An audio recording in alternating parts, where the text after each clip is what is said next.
Welcome to Mythic Hounds of Sargeras guide. For this fight, talent-wise, I ran Abyssal Strike, Fallout, Flame Crash, Fracture, Concentrated Sigils because there are no adds, so you do not need Sigil Chain, so I'd run Concentrated Sigils for the damage, Spear Bomb, and the 110 talent you can either run with Last Resort or Soul Barrier.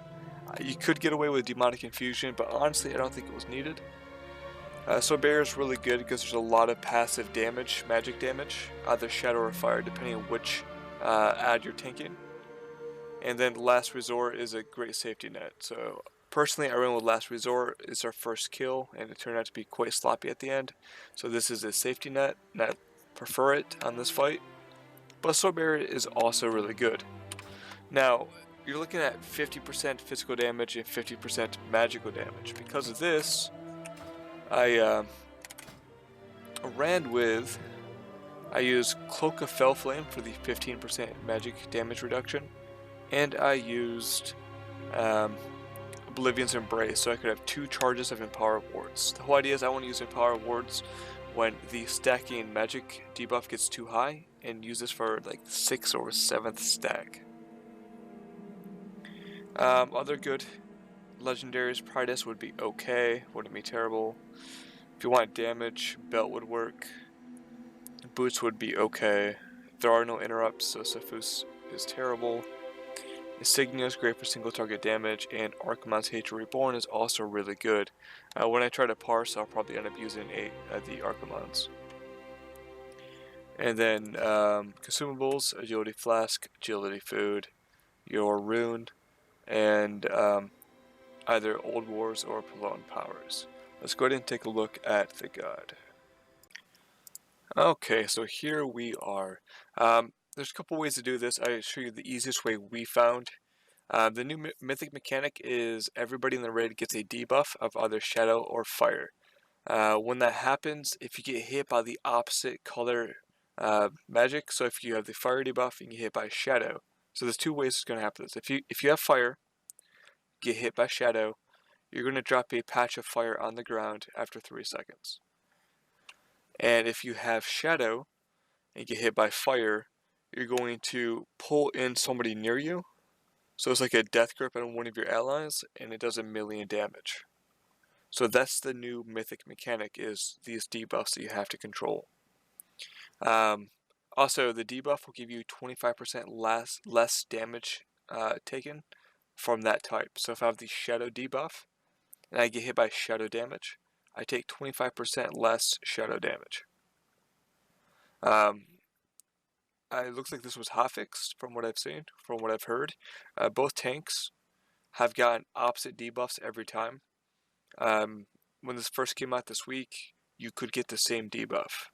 But as of, at least today, at least for us, we killed it in 10 pulls, so in 20 debuffs, the tanks always had opposite colors.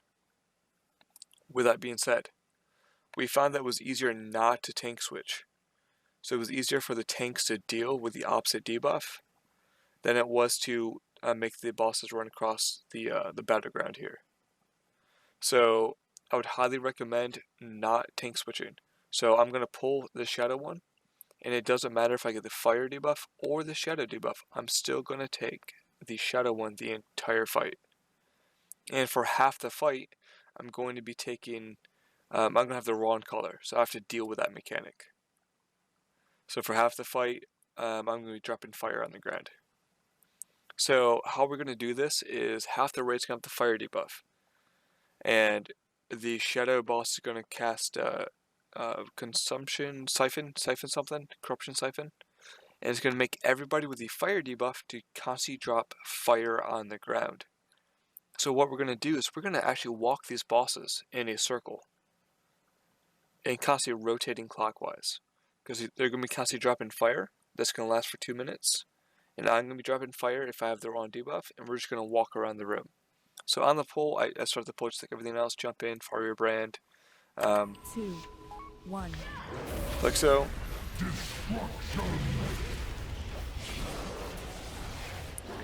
So right off the bat, he's going to hit me. As you see here, I have the Fire debuff, so I know every time he uses the Corruption Maul, I'm going to drop fire. So you're going to see me start slowly walking him back.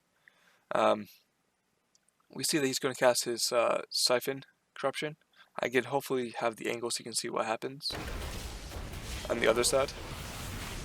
So right here, if you see this, this is the fire I'm dropping on the ground because I have the fire debuff. I got hit by Shadow. I'm dropping the fiery patch, so I take 3 steps backwards and keep tanking. That's it. Oh, I'm sorry. I'm trying to see if I can show you the other side. So I got hit again. Here's another fire patch. Alright, so here is Corruption, Soul, what's it called? Siphon Corruption. If I can get an angle on the other side, I can show you what the fire people are dealing with.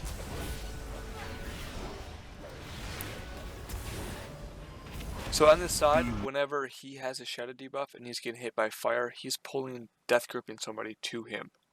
Or life gripping, I guess it would be. So this sphere will do 15 million damage when it explodes if you're near it, so just stay away from it. You just keep cutting backwards. Right there, he got hit by the shadow, and he death gripped me over. No, I'm sorry, it's the other way around. He got hit by the fire, so he death gripped me.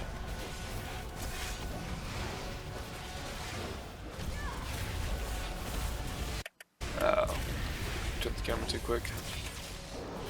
So all you do is keep walking backwards. So here is Weighted Darkness. You need at least 2 people inside the circle with you, or 3. If it's split between 3 people, you don't get feared.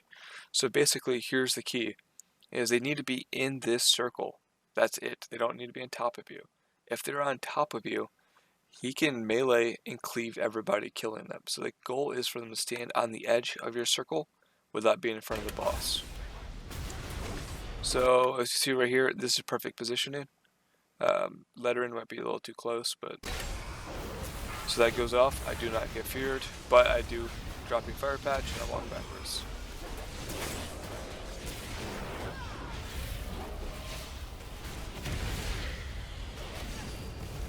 Alright, so I hope you saw all the fire on the left hand side. That's from the Soul Siphon, Corruption Siphon, Siphon Corruption. There we go. I'm not going to get it right this entire video. So whenever this happens, hopefully I have better footage coming up for you. But if you look here, this is all shadow damage. So if you have the fire debuff like the other people on the other side, they're constantly dropping puddles. So we have to walk clockwise, and they're going to have to walk with us, dropping puddles, is the goal. And if they're grouped on top of each other, should be only 1 patch of fire. If they're spread out, there's going to be a lot of patches of fire, which is what you don't want. Beware. As you can see here, they're dropping fire and walking with the boss. The tank moves the boss backwards. Everybody else stacks up and walks with the boss.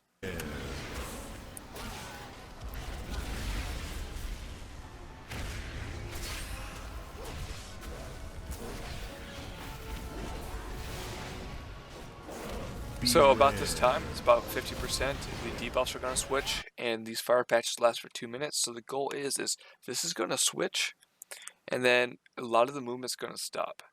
The deadliest part of this entire fight is the Soul Siphon, Corruption Siphon. I'm not going to get it right. So if you can live through the Corruption Siphon and the combo that's going to happen, this fight isn't bad. It's those overlaps which makes this fight hard.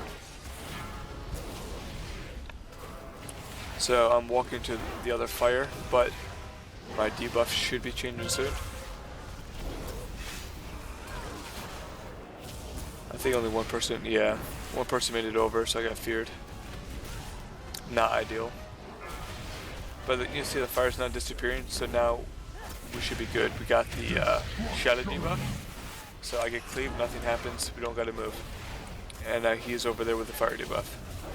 I see that they're getting close, so I'm starting to walk backwards to give them more room. But if I walk too fast, I'll walk in their fire, so you gotta be careful. Other than that, just use your empower wards whenever a big hit's coming in.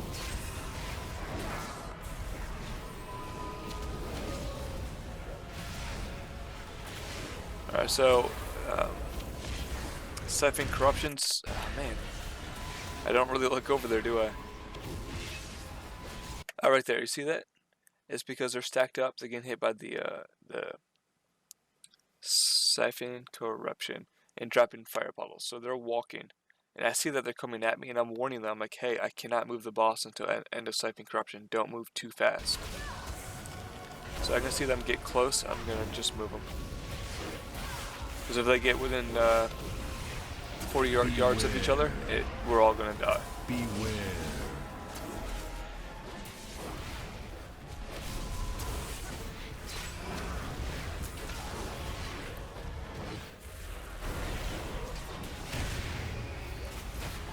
The other thing that's changed, these dogs do not share HP anymore. And if one gets to 1%, it will start channeling, I think, for 15 seconds. And then oh, watch how they do this spear. They're just barely in my circle, which is perfect positioning. But if the other dog does not die within 15 seconds, the dog heals back up to 15% HP. So it's imperative that you keep track of the HP of all the dogs. Right now we're losing all the damage on the red dog, on the fire dog. So the shadow dog's dying much quicker than the fire dog. Oh, okay. You can watch this. Watch them moving over here together as a team. They have to stay grouped up because of the siphon corruption, but then they have to keep moving because they're dropping fire. So I'm gonna pull the dog away from the other dog. Beware. So we're at 14% HP on the shadow dog, but the fire dog's like 35%, give or take.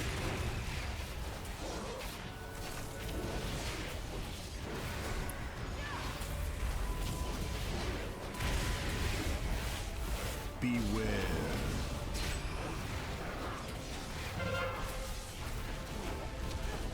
Alright, so this is where it gets really bad. We told all damage on Shadow to go fight on the fireballs, because Shatug's at 6%, whereas Fjarg's at like 20%. And if we kill Fatug, we're not going to kill Fjarg quick enough. So there's not that many people near me to eat this fear. People just made it in time. Now, where we made the big mistake is we should have just regrouped when the next siphon corruption comes in. Because we're all spread out, because they're all damaged on the fire boss. But we weren't watching the timer and we never made the call. So this is where it gets bad.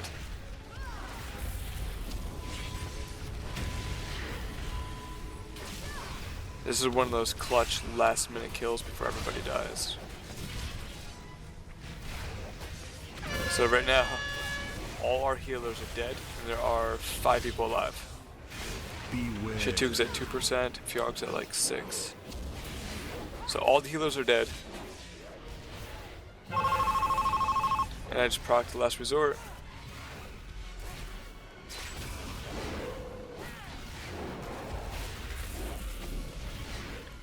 Balls, Shatug's at 1%. And here's where I die. I have a fear, nobody to soak it. So here's a 20-second fear. And thankfully, well, both tanks died. We have 3 people alive. 2 warlocks and a mage. They're just running around. And we kill with just 1 warlock alive. So that's really it. One small thing I did not mention, you need tank healers, like, yeah, just straight up tank healers assigned, because you do take a lot of damage. I did not feel like I was being bursted down at all. I've heard complaints that you just get destroyed as a tank. I never once died prematurely in all 10 attempts. This is the first time I died before the fight was over. And that's because literally everybody else was dead. So the damage intake is not bad especially if you use the cloak and use, I believe there's Embrace for 2 Empower Wards. It's not bad at all. Other trinkets you could use, I use the Demas for the armor and the damage. You can use, the best one probably be the Withered Heart of Darkness, because it gives you mitigation for both magic and physical. But honestly, if the healers know you're going to get bursted down, They're like, well, you're going to be taking a lot of damage. They can prepare to heal you, so make sure they're aware that you're going to be taking a lot of damage. So that concludes the guide. If you have any questions, please leave it in the comments, and thank you for watching.